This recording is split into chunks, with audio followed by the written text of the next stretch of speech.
A Fundação da Liberdade Econômica é um centro de pensamento, produção de conhecimento e formação de lideranças políticas que se baseia na defesa do liberalismo econômico e do conservadorismo como forma de gestão. Para mais informações, acesse flebrasil.org.br. Olá a todos, eu sou Eduardo Fayet, da Fundação da Liberdade Econômica, e este é mais um episódio do Liberdade em Foco, o podcast da Fundação da Liberdade Econômica. Sejam todos bem-vindos. No nosso podcast falaremos de um tema muito importante para o nosso país, o problema da ideologia do democratismo. E para falar sobre esse assunto, convidamos Alex Catarino, um dos experts da Fundação da Liberdade Econômica. Alex Catarino é historiador, professor de filosofia política, editor de livros e consultor empresarial. Cursou graduação em História na Universidade Federal do Rio de Janeiro e realizou em diferentes instituições no Brasil e no exterior estudos diversos em História e Filosofia, com foco nas relações entre política e cultura. É membro da diretoria do Instituto Brasileiro de Direito e Religião, conselheiro do Instituto Liberal e pesquisador do Russell Kirk Center, bem como associado da Edmund Burke Society e da T.S. Eliot Society e da Philadelphia Society. É autor de inúmeros artigos, bem como do livro Russell Kirk, O Peregrino na Terra Desolada. Alex Catarino, é uma satisfação recebê-lo aqui no podcast da Fundação da Liberdade Econômica. Seja muito bem-vindo. Bom dia, Eduardo. É um prazer imenso estar aqui contigo para mais essa conversa nossa aqui no Liberdade em Foco, da Fundação da Liberdade Econômica. Muito bem, Alex. Vamos começar essa reflexão aqui quanto a esse tema, né, da ideologia do democratismo. O atual contexto, né, da excessiva polarização em nosso país tem criado aí várias questões, né? E ele decorre parcialmente, né, de uma acirrada disputa que caracterizou a última eleição presidencial, né, que todos nós fomos espectadores, né? E isso tem levado algumas pessoas a uma série de questionamentos acerca de instituições democráticas em nosso país. Então, qual deve ser a visão de um legítimo conservador acerca da democracia? Bem, eu começo com uma das citações repetidas com maior frequência pelos defensores do regime democrático, que é a sentença do estadista conservador inglês Winston Churchill, segundo a qual, abre aspas, a democracia é a pior forma de governo, exceto todas as outras formas. Fecha aspas. No entanto, os tendenciosos defensores acríticos da democracia tendem a negligenciar o caráter mais amplo dessa reflexão do grande líder britânico, que em discurso proferido em 11 de novembro de 1947, utilizou as respectivas palavras. Abre aspas. Muitas formas de governo foram tentadas e serão tentadas neste mundo de pecado e aflição. Ninguém finge que a democracia é perfeita ou onisciente. De fato, foi dito que a democracia é a pior forma de governo, exceto todas as outras formas que foram tentadas de tempos em tempos. Fecha aspas. O ponto central nessa fala do grande Winston Churchill, que deve ser enfatizado por um legítimo conservador, além, é claro, da ressalva da natureza pecaminosa do nosso mundo, decorrente da marca inerente do pecado original da natureza humana, é o da imperfectibilidade de todos os regimes políticos, visto que criaturas imperfeitas, nós humanos, são incapazes de criarem instituições perfeitas. Encontramos na visão churchilliana um aspecto distinto do conservadorismo, reflexo das concepções teológicas de Santo Agostinho, que se manifestou nas reflexões teóricas ou na prática política de eminentes conservadores ao longo dos últimos 3 séculos, dentre os quais merecem destaque os nomes do irlandês Edmund Burke, do americano John Adams, do brasileiro Bernardo Pereira de Vasconcelos, do francês Alexis de Tocqueville, do inglês Benjamin de Disraeli e, mais recentemente, tanto dos americanos Ronald Reagan e Russell Kirk, quanto dos ingleses Margaret Thatcher e Roger Scruton, dentre diversos outros. Todos esses pensadores ou estadistas, assim como Winston Churchill, aceitaram os aspectos positivos do sistema representativo democrático liberal, enquanto um meio pacífico de mudança política. Entretanto, todos rejeitaram a ideologia do democratismo, que adota a falsa noção da democracia como sendo um fim em si mesmo.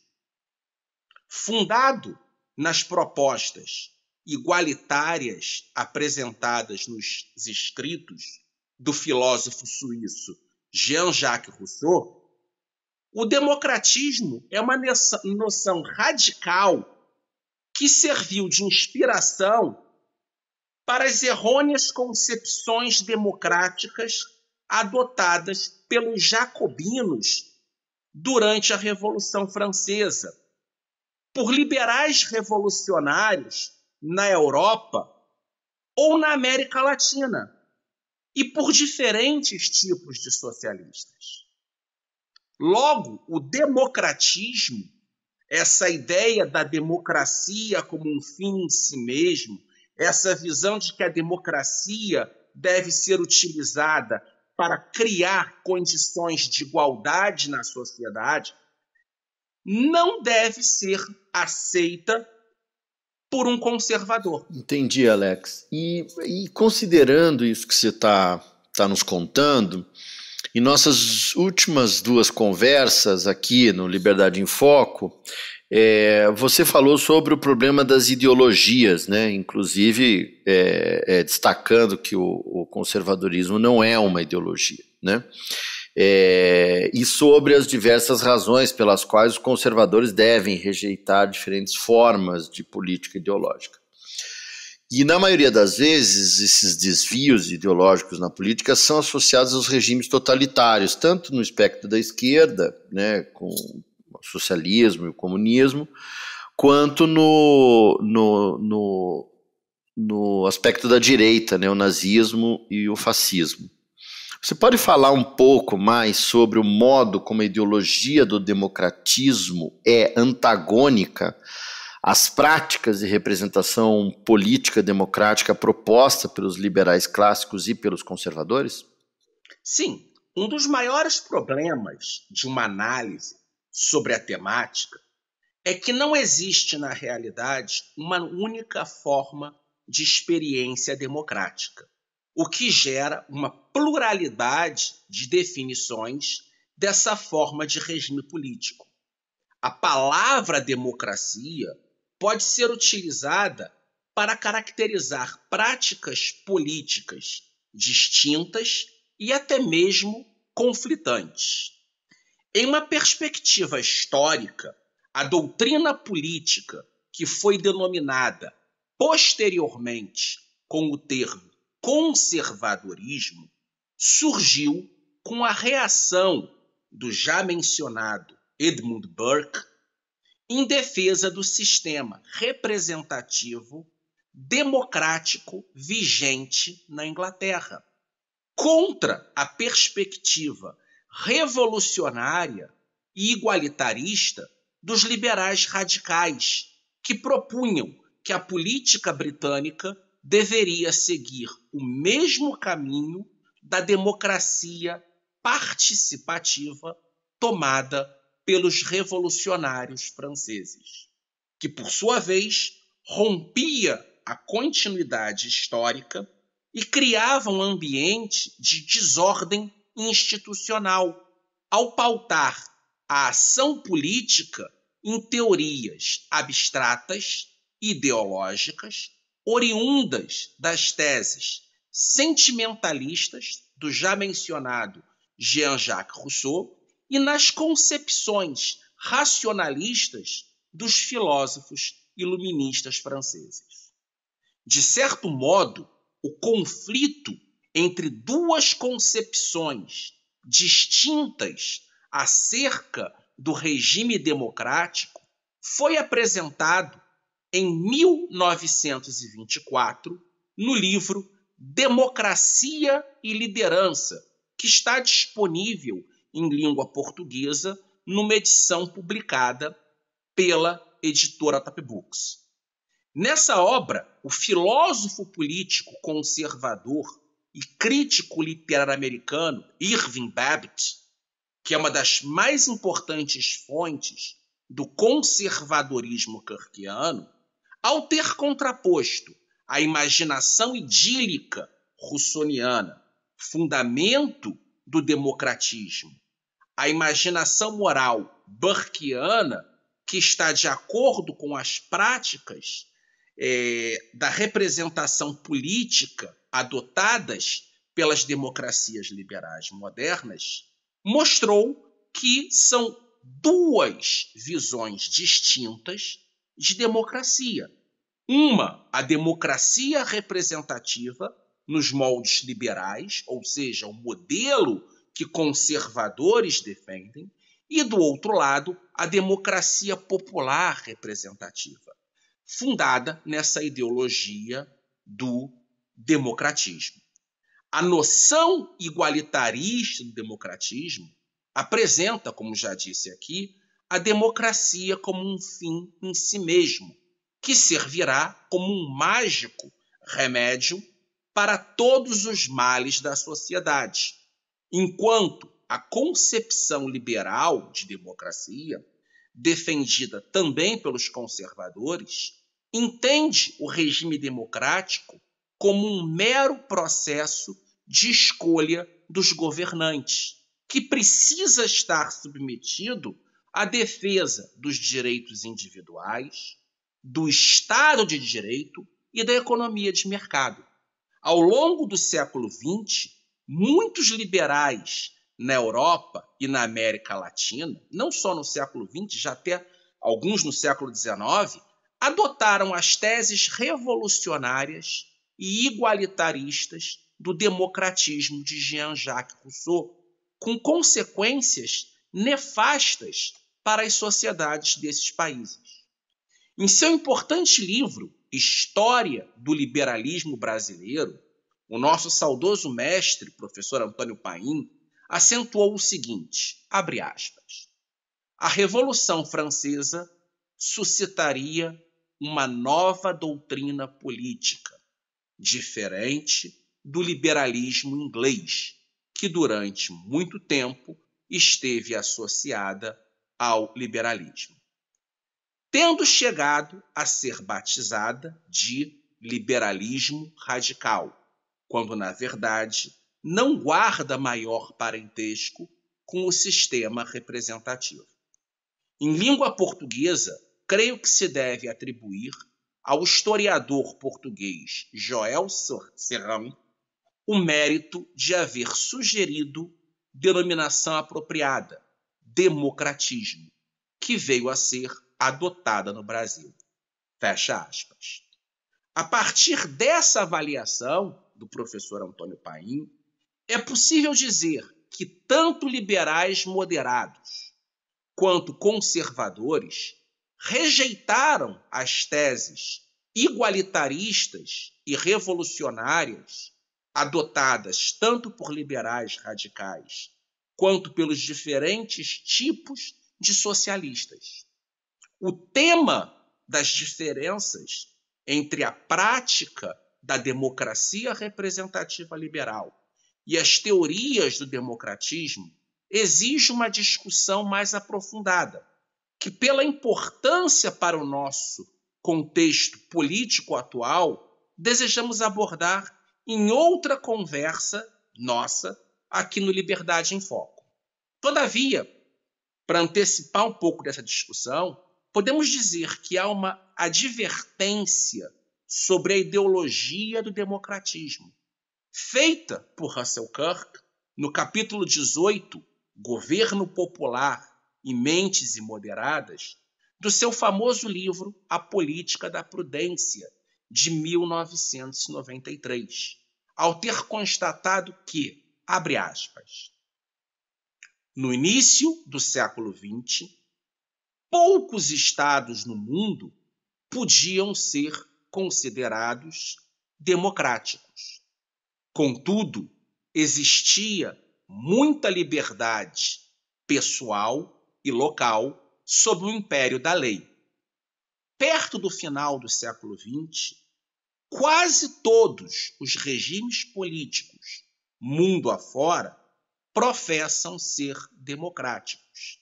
Entretanto, em vários países, a liberdade pessoal e local foi extirpada. Ao que parece, o triunfo da democracia, longe de preservar ou expandir a liberdade, levou ao poder uma multidão de oligarcas miseráveis. Fecha aspas.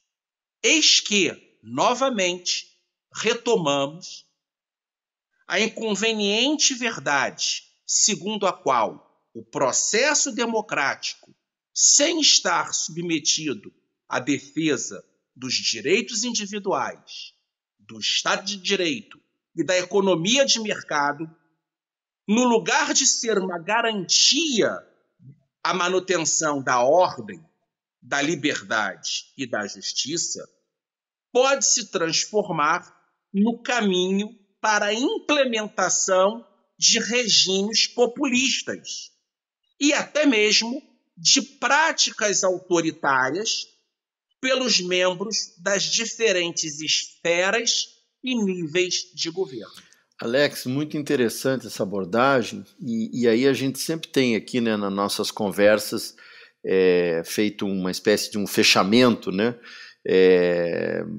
com a pergunta, né, qual deve ser a postura, portanto, de um legítimo conservador diante de um regime democrático? E como que esse conservador pode evitar, né, que uma democracia seja pervertida, né, seja transformada pela ideologia do democratismo?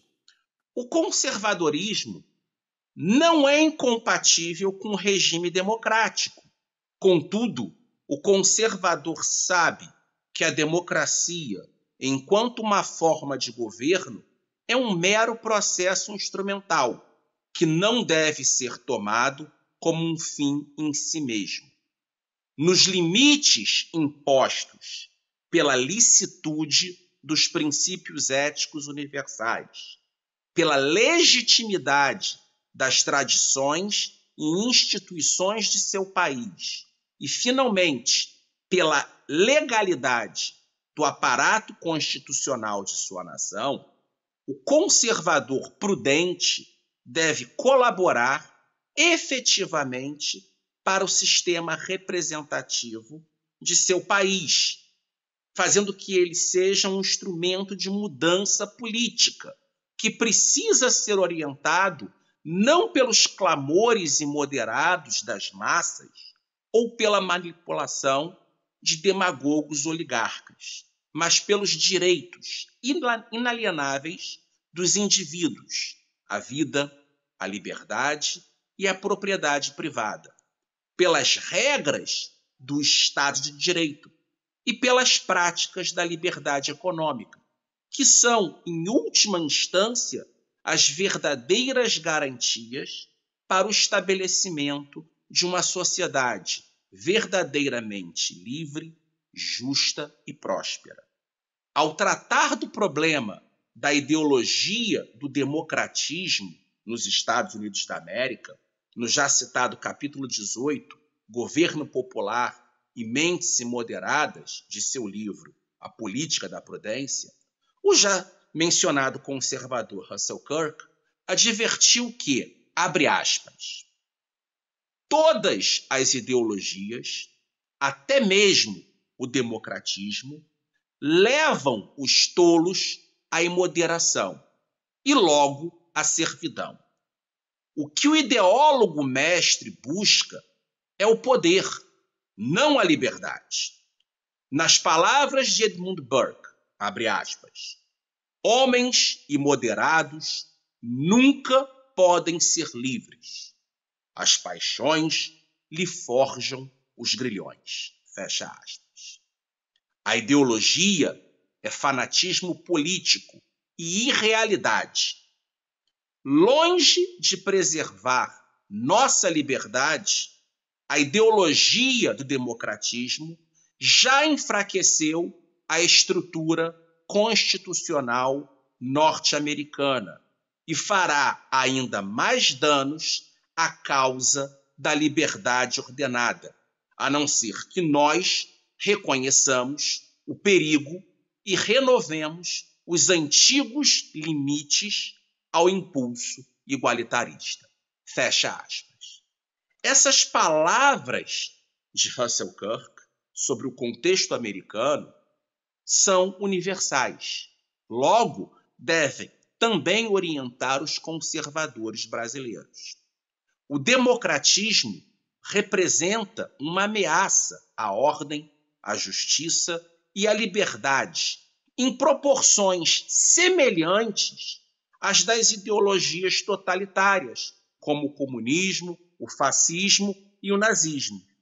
Um verdadeiro conservador, guiado pelos ensinamentos da tradição, deve rechaçar qualquer postura ideológica, até mesmo uma defesa imoderada da democracia.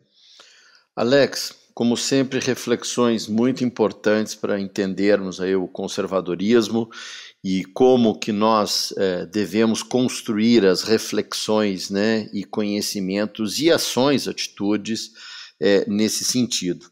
Espero que todos tenham gostado desse episódio com o tema O Problema da Ideologia do Democratismo.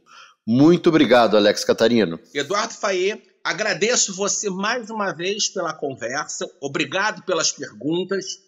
É um prazer estar aqui falando contigo e com nossa audiência.